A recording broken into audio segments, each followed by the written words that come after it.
नमस्कार प्रिय छात्रों, मेरा नाम है सूरज और आप देख रहे हैं मैथ्स विद सूरज सर। आज हम लोग क्लास 12 के दूसरे अध्याय प्रतिलोम त्रिकोणमितीय फलन के बारे में विस्तार से अध्ययन करेंगे। इस वीडियो में हम कॉस एक्स और कॉस इनवर्स एक्स का ग्राफ बहुत ही सरल भाषा में खींचेंगे, बहुत ही आसान तरीके से खींचेंगे। तो चलिए देखते हैं कैसे हम लोग y is equal to cos x के लिए ग्राफ खींचते हैं और कैसे हम लोग y is equal to cos inverse x के लिए ग्राफ खींचते हैं। ठीक है, तो हम अपने तरफ से पूरा प्रयास करेंगे कि इस ग्राफ को हम बहुत ही सरल तरीके से समझाने का प्रयास करें। ठीक है, फिर भी यदि आपको कोई भी समस्या हो, ठीक है, तो आप मुझे नीचे कमेंट बॉक्स में कमेंट करके अवश्य बताइए, हम उसका रिप्लाई जल्द से जल्द देने का प्रयास करेंगे। ठीक है, तो चलिए ग्राफ खींचना प्रारंभ करते हैं। ठीक है, तो इस ग्राफ को खींचने से पहले हमें कॉस के कुछ मान पता होना चाहिए। जैसे कॉस पाई बाई 2 का मान क्या होता है, कॉस पाई का मान क्या होता है, कॉस 3 पाई बाई 2 का मान क्या होता है, कॉस 2 पाई का मान क्या होता है, इत्यादि। इन सभी के मान हमें पता होना चाहिए, तो ही हम इस ग्राफ को खींच सकते हैं। ठीक है, तो सबसे पहले क्या करेंगे, हम y is equal to cos x के लिए ग्राफ खींचेंगे और इस ग्राफ को खींचने के बाद से इसी ग्राफ की सहायता से हम इस कॉस एक्स का प्रांत और परिसर ज्ञात करेंगे। फिर क्या करेंगे, हम y is equal to cos inverse x के लिए ग्राफ खींचेंगे और इस ग्राफ की सहायता से भी हम प्रांत और परिसर ज्ञात करेंगे। ठीक है, तो चलिए हम लोग ज्ञात करते हैं। जैसे पहला है हमारे पास, ठीक है, क्या है हमारे पास, तो है हमारे पास y is equal to cos x है हमारे पास। ठीक है, तो हम क्या करेंगे, इसमें x के अलग अलग मान लेंगे तो हमें y के अलग अलग मान प्राप्त होंगे।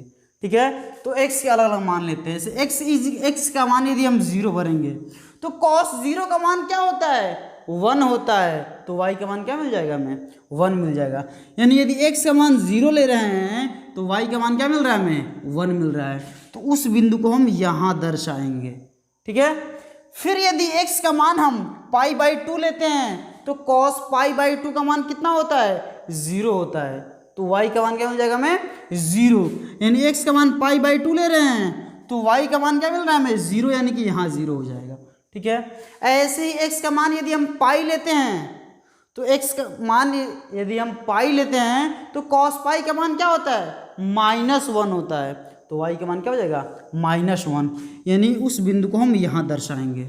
ठीक है, आगे चलते हैं। ऐसे ही यदि हम x का मान क्या लेंगे, 3 पाई बाई 2 लेंगे तो cos 3 पाई बाई 2 का मान क्या होता है, +1 होता है। cos 3 पाई बाई 2 का मान cos 3 पाई बाई 2 का मान क्या होता है, 0 होता है। cos 3 पाई बाई 2 का मान 0 होता है। sin 3 पाई बाई 2 का मान -1 होता है। ठीक है, तो cos 3 पाई बाई 2 का मान 0 होता है। तो यदि हम x का मान यदि 3 पाई बाई 2 भरेंगे इसमें तो cos 3 पाई बाई 2 का मान 0, यानी कि y का मान क्या मिलेगा, हमें 0 मिलेगा। ठीक है, आगे चलते हैं। ऐसे ही x का मान यदि हम 2 पाई रखते हैं तो cos 2 पाई, तो cos 2 पाई का मान क्या होता है, +1 होता है।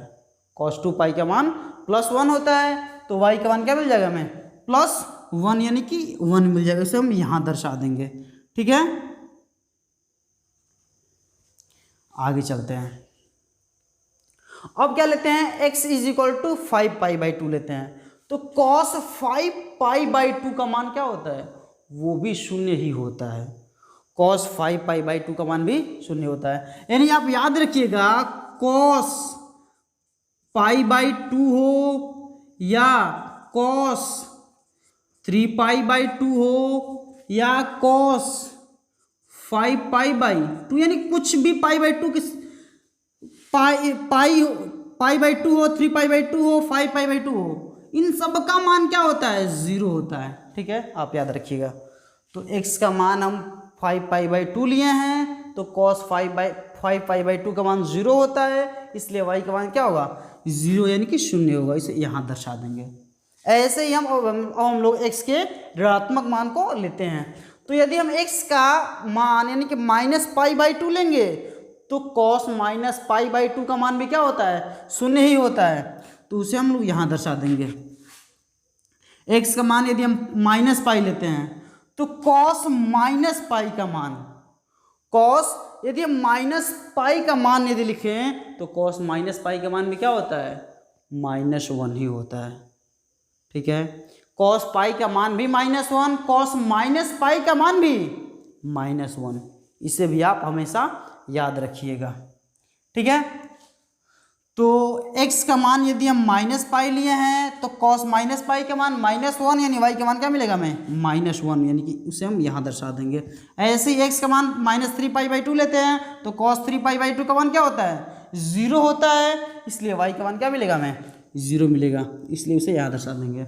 ऐसे ही x का मान 2π लेते हैं, -2π लेते हैं, ऐसे x का मान हम लोग -2π लेते हैं तो cos -2π का मान क्या होता है, 1 होता है, cos -2π का मान 1 होता है।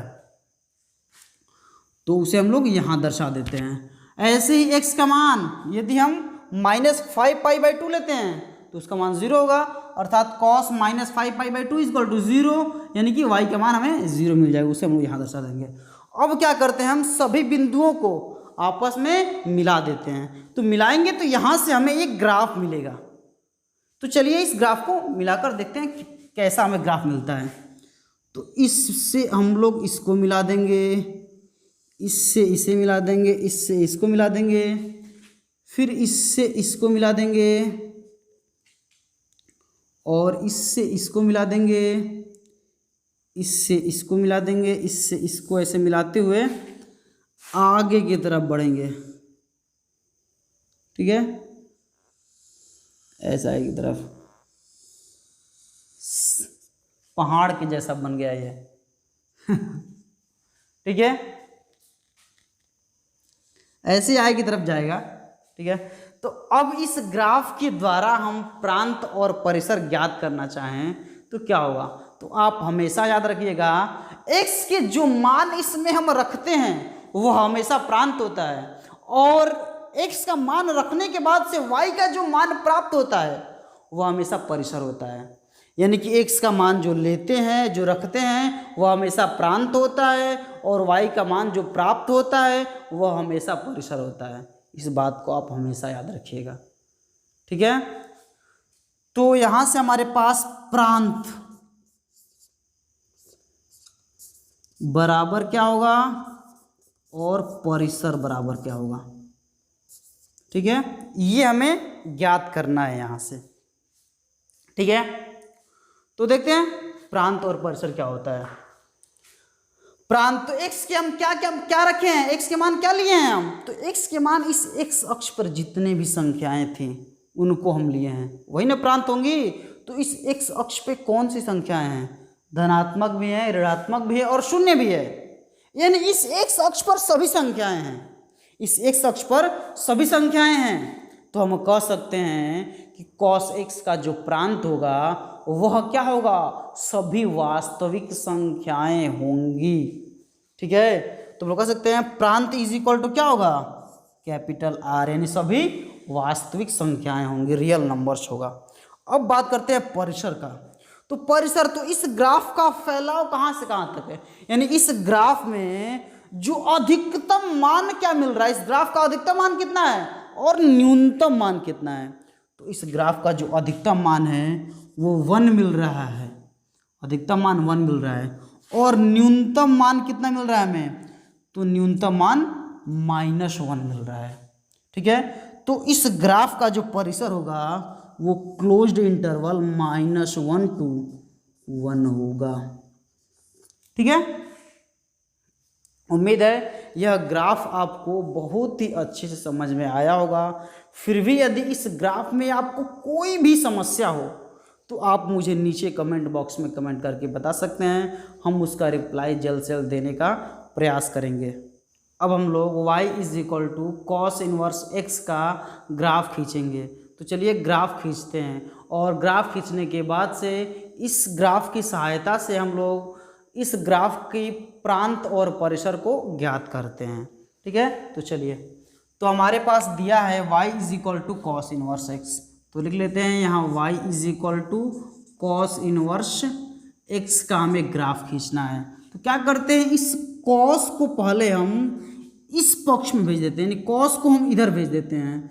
तो जब कॉस हमारा इधर आएगा तो यहाँ क्या हो जाएगा हमारे पास, यहाँ मिल जाएगा हमें cos y is equal to x हो जाएगा, या इस x को पहले लिख सकते हैं और इस कॉस y को बाद में लिख सकते हैं। तो यहाँ से x बराबर हो जाएगा कॉस y हो जाएगा। ठीक है, तो अब इस ग्राफ को खींचने के लिए हम लोग क्या करेंगे, इसमें y का अलग अलग मान लेंगे तो हमें x का अलग अलग मान प्राप्त होगा। ठीक है, तो लेते हैं y के मान। तो y का मान में पहले हम लेते हैं y इज इक्वल टू, यदि हम 0 लेंगे तो y इज इक्वल टू 0 लेंगे तो cos 0 का मान क्या होता है, 1 होता है। तो x का मान क्या मिल जाएगा हमें, 1 मिल जाएगा। यानी y का मान यदि हम 0 लेते हैं तो x का मान क्या मिल रहा है हमें, 1, यानी कि इस बिंदु पे हमें मिल रहा है y का मान 0 तो x का मान 1। आगे चलते हैं, अब y का मान क्या लेते हैं, π/2 लेते हैं। तो cos π/2 मीन्स 0, तो x का मान क्या मिल रहा है, 0 मिल रहा है। तो उस बिंदु को हम लोग यहाँ दर्शा देंगे। फिर y इज इक्वल टू हम पाई लेते हैं, तो cos पाई का मान क्या होता है, -1 होता है। आप हमेशा याद रखिएगा cos पाई बराबर होता है cos 3 पाई बराबर होता है cos 5 पाई, सबका मान -1 होता है। और cos पाई और cos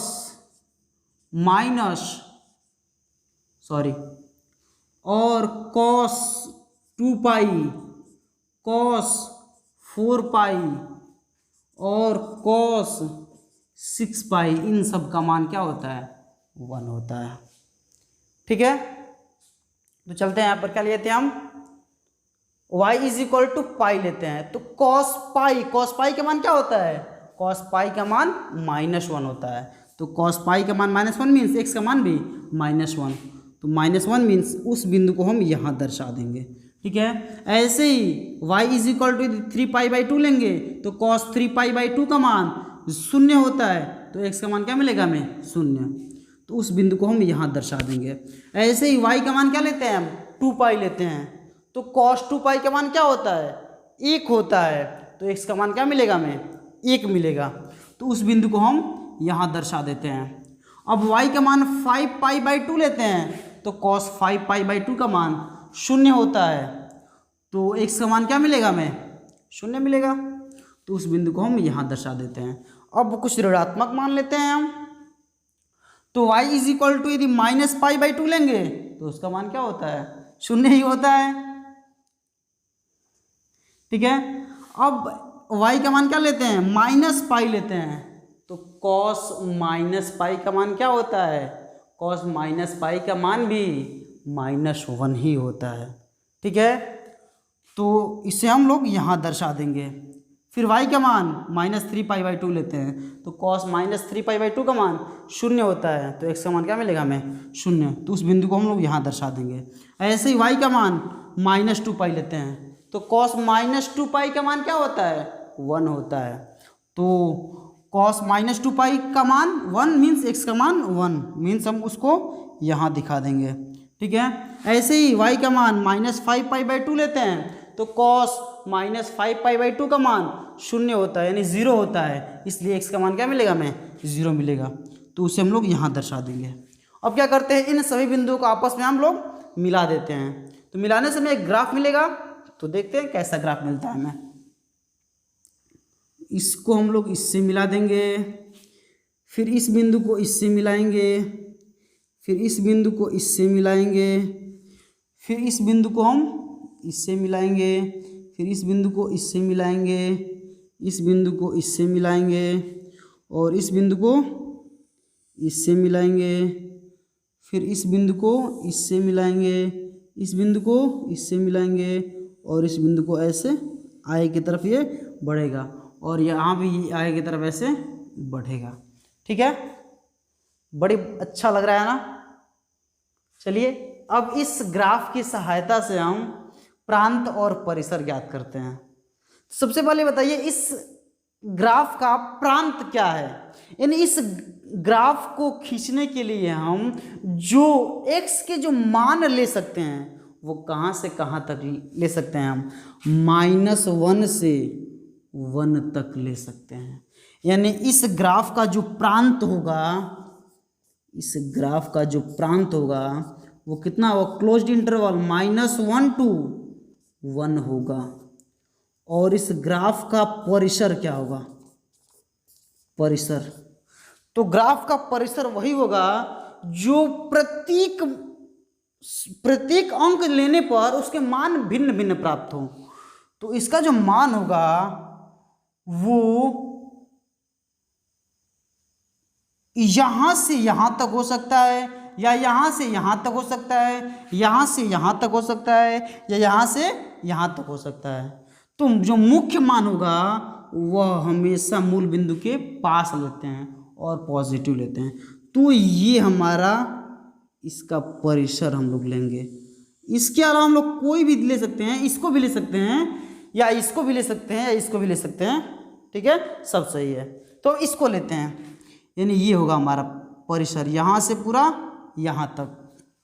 तो क्या हो रहा है हमारा, कहाँ से कहाँ तक, 0 से पाई तक, 0 से पाई तक हो रहा है इसका परिसर, 0 से पाई तक इसका परिसर हो रहा है।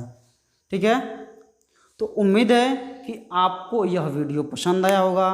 यदि आपको यह वीडियो पसंद आया है तो इस वीडियो को लाइक कीजिए और हमारे चैनल को सब्सक्राइब कीजिए और इस वीडियो को अपने सभी दोस्तों के साथ शेयर कीजिए।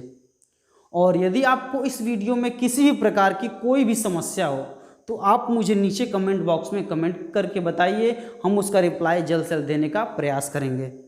ठीक है, और यदि आपको इस वीडियो में कोई भी समस्या हो, किसी प्रकार की समस्या हो, तो आप बिना डरे, बिना कुछ सोचे, आप बेफिक्र होके कमेंट कीजिए, हम उसका कमेंट जल्द से जल्द करने का प्रयास करेंगे। जय हिंद, जय भारत।